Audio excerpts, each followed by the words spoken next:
O número de crimes digitais praticados em 2024 no Brasil cresceu 45% em relação ao ano anterior, somando cerca de 5 milhões de fraudes. O prejuízo é bilionário e golpes do Pix e do falso contato bancário contribuíram decisivamente para esse crescimento. Mais do que a necessidade de investir em segurança e na educação dos consumidores de serviços financeiros, esses números alertam para a necessidade de formação de uma cultura digital entre jovens e crianças. Bem-vindos à segunda temporada da websérie Bancos e Educação, onde você vai descobrir como o mundo financeiro está usando a educação para gerar impacto, inovar e crescer. Para isso, vamos explorar 4 temas que aproximam esses universos e geram crescimento mútuo: a agenda ESG, a educação financeira, o crédito estudantil e a educação digital. Na primeira temporada da websérie Bancos e Educação, exploramos os desafios para preparar o ecossistema educacional para o letramento digital, bem como as barreiras impostas pela conectividade reduzida em muitas regiões do país. Nesta temporada, damos ênfase a 2 temas que estão em evidência e afetam diretamente o cotidiano dos jovens: a proibição do uso de celulares nas salas de aula e a revolução da inteligência artificial generativa. Por que o ecossistema financeiro deve se preocupar com essas questões? Se você acha que esse assunto é importante, aproveita e já dá um like para fazer esse conteúdo chegar a mais pessoas. Não se esquece também de se inscrever no nosso canal e ativar o sininho para ser avisado sempre que tiver novidade por aqui.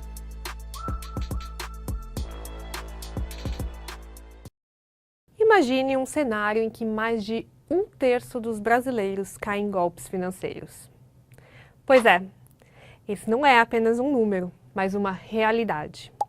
Mais de 36% dos brasileiros foram vítimas de golpes ou fraudes de cartões bancários ao longo de 2024, de acordo com dados da Febraban. Dentre esses casos, 32% foram enganados por falsas centrais de cartões e 31% foram surpreendidos por pedidos de dinheiro enviados por conhecidos via aplicativos de mensagem. Isso revela algo crucial.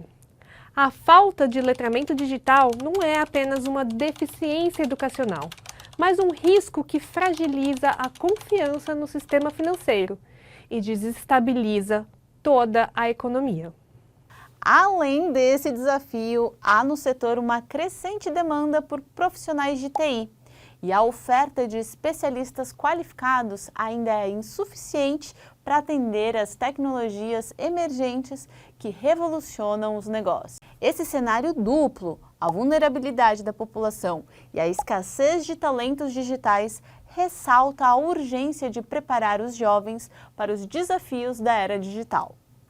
Precisamos desenvolver habilidades como pensamento crítico, criatividade, resiliência desde cedo, pois essas competências não só protegem os indivíduos contra fraudes e desinformação, mas também são fundamentais para formar profissionais prontos para atender às demandas de um mercado financeiro cada vez mais tecnológico e exigente. É nesse contexto que a nossa discussão se torna indispensável para assegurar um futuro mais seguro e inovador para todos. Será que estamos no caminho certo? É importante que o sistema educacional integre de forma prática o ensino das tecnologias digitais e o ensino de habilidades financeiras, para contribuir para que esses jovens estejam inseridos num ecossistema financeiro moderno, sustentável, que eles saibam como se adaptar a rápidas mudanças, que eles estejam preparados para olhar, para cuidar de gestão de recursos financeiros, investimentos, sustentabilidade e, desta forma, estarem mais preparados para o mercado de trabalho. A nova lei que proíbe o uso de celulares nas escolas gerou uma onda de reflexão na sociedade e expôs os desafios que os professores enfrentam para inserir o debate digital no currículo escolar. Mas antes de entrarmos nas polêmicas atuais, vamos fazer uma rápida passagem pela evolução da cultura digital na educação brasileira. Tudo começou em 2017, quando a terceira atualização da Base Nacional Comum Curricular colocou a cultura digital em destaque. A mudança no currículo busca preparar os estudantes para comunicar, acessar e disseminar informações, produzir conhecimentos, resolver problemas e, acima de tudo, exercer protagonismo. Em 2022, a homologação da nova BNCC Computação marcou um importante avanço ao estabelecer normas para o ensino da computação e reforçar a necessidade da formação contínua dos professores. Depois, em 2023, ganhamos novos contornos com a criação da Política Nacional de Educação Digital, a PNED. Baseada em 4 pilares: inclusão digital, educação digital nas escolas, capacitação e especialização e pesquisa e desenvolvimento, essa política foi criada para garantir que os alunos se familiarizem com a tecnologia desde cedo, tornando-se profissionais capazes de encarar as exigências do mercado de trabalho do futuro. Falamos sobre as oportunidades trazidas pela PNED na primeira temporada dessa websérie. Se você ainda não assistiu, eu vou deixar aqui no card para você ver mais tarde com calma. Porque agora vamos focar nos desafios que ainda impedem a implementação efetiva do ensino digital no currículo escolar. Quando pensamos na implementação do ensino digital, alguns desafios nos vêm à mente. O primeiro deles é a falta de infraestrutura, principalmente quando olhamos para as escolas públicas. Muitas das escolas não possuem um espaço adequado para essas aulas acontecerem, recursos apropriados, não têm computadores, não têm acesso à internet, e isso acaba limitando a eficácia das aulas digitais. Um outro desafio importante é a desigualdade de acesso. Muitos alunos não possuem acesso à internet ou até à tecnologia em suas próprias casas. Essa desigualdade acaba gerando uma disparidade no ensino. Um outro ponto importante a ser considerado é a falta de preparo dos professores. Esses professores não recebem o treinamento adequado, a formação apropriada para utilizarem os recursos digitais de forma adequada. E isso acaba impactando diretamente na qualidade das aulas digitais. Por fim, um ponto muito importante e alvo de muita preocupação é a segurança digital. O acesso à informação online, quando não cuidado, quando não vigiado, ele acaba gerando muita vulnerabilidade. E isso acaba impactando aí, aumentando os riscos de cyberbullying e vazamento de dados pessoais. O letramento digital, ele deve ser visto como um complemento e não como uma substituição. E eu vejo que o desafio está em integrar essas novas tecnologias de forma pedagógica, respeitando a estrutura do ensino clássico, ampliando também as possibilidades. Isso significa que ensinar os alunos a interpretar as informações e usar essas ferramentas digitais de forma ética. Por isso que é importante capacitar os professores, investir em infraestrutura e adotar metodologias que equilibram a tecnologia com o ensino presencial. Uma pesquisa realizada em 2023 mostrou que 21% das redes municipais não oferecem aulas de tecnologia e computação nos anos iniciais do ensino fundamental. Esse percentual cai para 17% nos anos finais, mas chega a 37% na educação infantil. Além disso, 73% das redes ainda não contam com profissionais dedicados ao acompanhamento do uso dessas tecnologias. Mesmo que haja um uso transversal das tecnologias em alguns currículos, a conclusão é que essa ainda está longe de ser uma prática consolidada em muitas escolas. E o caminho rumo a uma educação qualificada é longo, especialmente em redes com maiores desafios regionais. Eu acompanho algumas escolas que estão à frente, estão adiantadas no quesito tecnologia, mas eu também acompanho outras que esbarram na infraestrutura e que não tem uma internet acessível.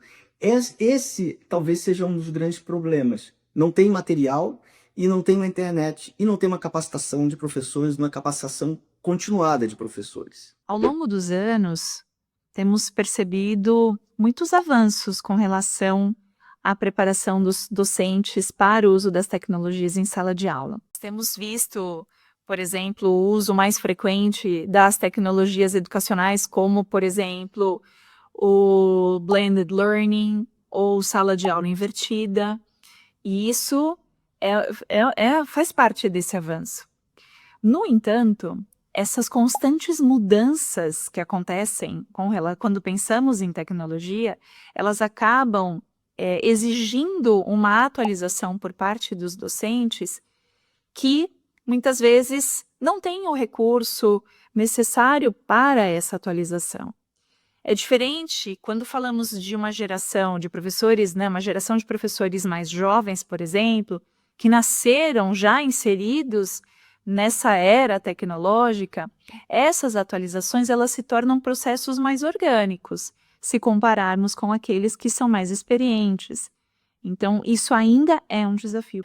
Agora, finalmente chegou a hora de refletirmos sobre o uso dos celulares e a inteligência artificial nas salas de aula.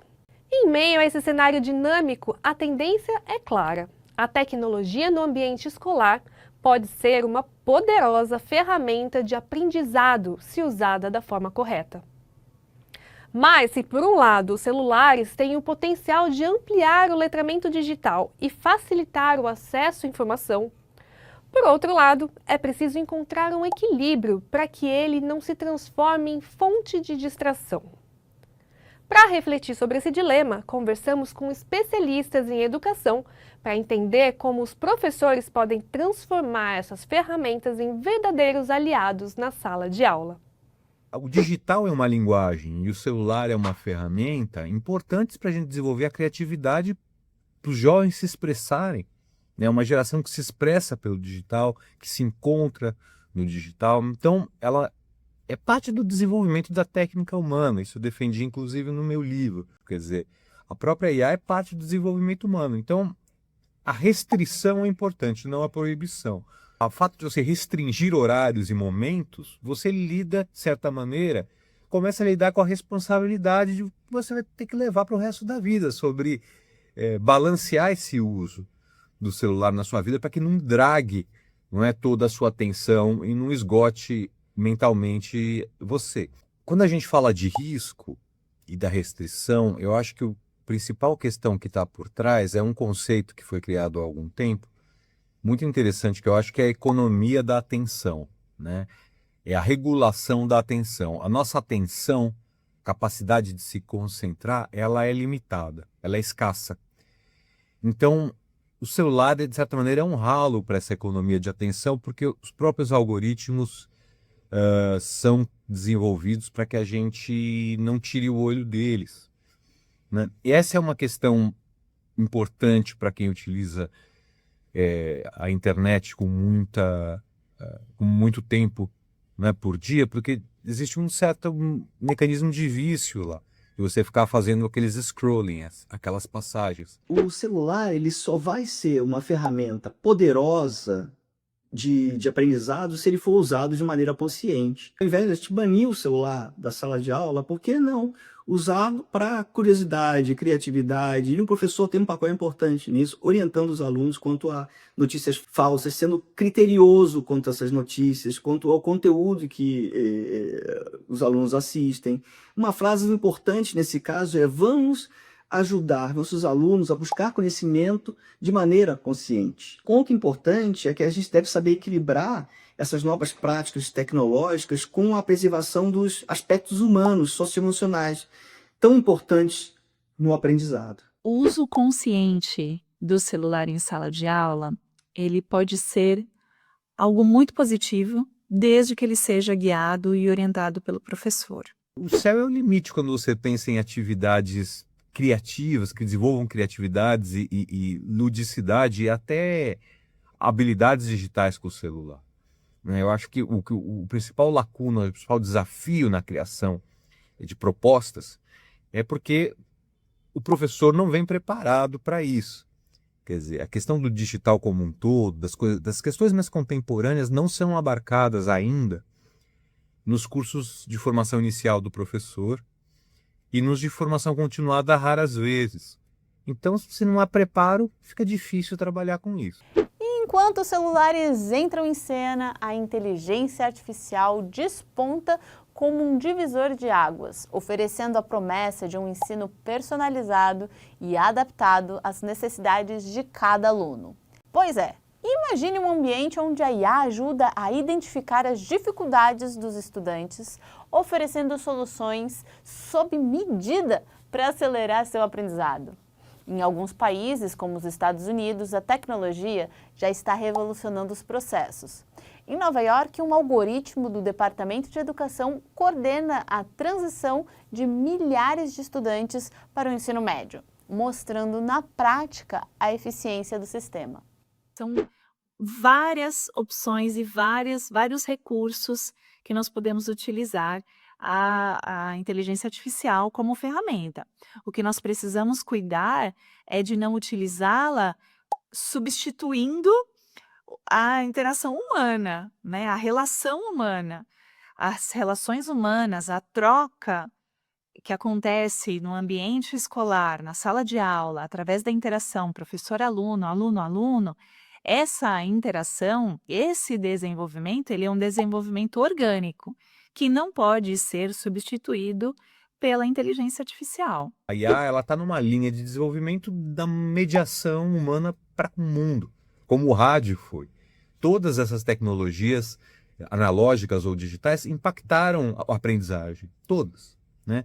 A gente está numa fase de desenvolvimento mais intenso e rápido das tecnologias. Isso causa uma certa agonia, que é natural. Agora, integrá-las como linguagem para as gerações é muito importante. A gente não pode entender tecnologias como ferramentas. É uma tradução errada, né? O Pierre Levy, nos anos 90, já dizia que a tecnologia digital transformou o nosso cérebro. Ela é uma linguagem cheia de códigos, onde a gente interage com o mundo e cria para o mundo. Para as gerações atuais, isso é mais do que verdade. Se a gente acredita, por exemplo, na criação de arte digital, de cultura, se a gente acredita numa cultura digital, é porque existe uma linguagem por trás. Precisa sim estar integrada, porque ela é parte da criação do mundo, né? Se a gente pensa na transmídia, que é um fenômeno bem contemporâneo, que é você lança um filme com uma história, continua esse filme num game, passa para um fórum de debate na internet, por aí vai. Essa narrativa, que é muito presente nos jovens, passa pela linguagem digital e é a narrativa da contação de histórias, né? Nesse sentido, é muito importante que a gente entenda, contradizendo uma fala muito popular que eu acho que eu gostaria de desmontar aqui, a tecnologia é fim também. Ela não é só meio. Ela é fim porque ela é fim enquanto uma linguagem. Porém, nem tudo são flores. A ascensão da IA traz à tona questões sérias sobre o uso ético dos dados, privacidade e o risco de acentuar desigualdades já existentes. Muitos debates giram em torno de como garantir que a tecnologia não reproduza padrões de segregação ou favoreça apenas escolas com mais recursos, mesmo em países desenvolvidos. Aqui no Brasil, esses desafios ainda são mais evidentes, exigindo uma revisão dos métodos pedagógicos e um investimento contínuo na capacitação dos educadores. Os principais pontos de atenção são justamente o que eu chamo de uma resposta ética ao seu uso. A gente precisa compreender como os algoritmos funcionam, como a inteligência artificial, seja generativa ou não, funciona, que é algo simples para a gente entender num conceito mais primário, mas é importante todo mundo saber como funciona. E o segundo passo é estar preparado e saber responder aos seus impactos éticos, inclusive no pensamento crítico. Conhecer e desenvolver habilidades para lidar com a IA no dia a dia. Isso é para a população inteira, mas a gente aproveita que a criança, o adolescente estão na escola para começar isso na escola. Mas os adultos e os idosos também precisam ter essa consciência, né? A gente não pensa criticamente sobre o que a gente não conhece. Então, conhecer a IA é um passo muito importante. Pois é, a evolução do letramento digital nas escolas brasileiras já é visível, mas só se consolidará com investimentos contínuos em infraestrutura, tecnologia e, sobretudo, na capacitação dos nossos educadores. Assim como no caso da educação digital, é esse esforço conjunto que permitirá oferecer uma educação digital verdadeiramente de qualidade e inclusiva. Essa transformação não só molda o futuro do capital humano, a base do nosso crescimento econômico a longo prazo, mas também reforça a importância de o ecossistema financeiro se engajar nessa mudança. Investir na formação dos profissionais de amanhã é imprescindível para aumentar a produtividade, fortalecer a segurança e elevar a competitividade econômica, além de abrir portas para as novas oportunidades de inovação e investimento. E é por isso que convidamos você a refletir.